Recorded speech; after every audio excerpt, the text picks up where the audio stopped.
here it is, the finished product of this build. And so I'm going to walk through some of the features of this. So we have these acrylic doors, these plexiglass doors that slide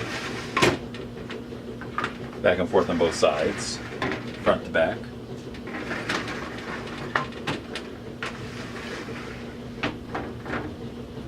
And there's about a 2-inch overlap here between the two doors, which helps with keeping some of the heat inside the enclosure.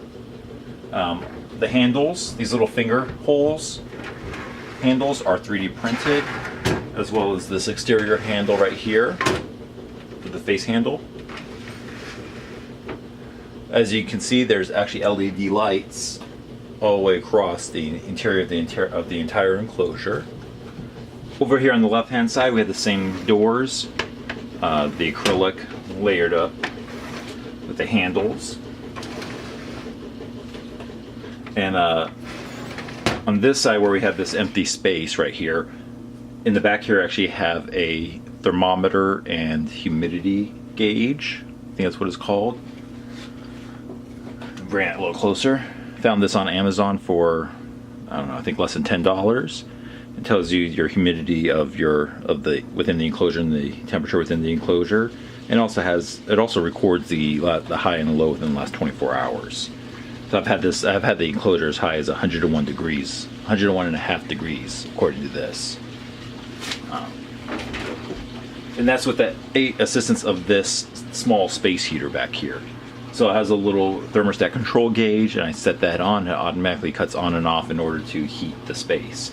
If I need additional lighting, which I shouldn't need, I also have these compact LED lights in here on each side. If I need more direct lighting, but this strip lighting up here, LED strip lighting, does a pretty good job with illuminating the entire enclosure.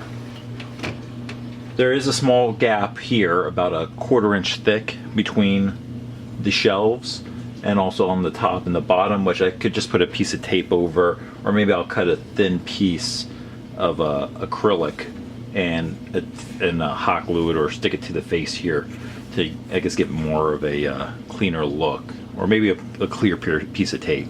Just something to help reduce the possibility of any unnecessary heat loss from within the space, and also a piece on top, so obviously most of that heat would escape through this top section.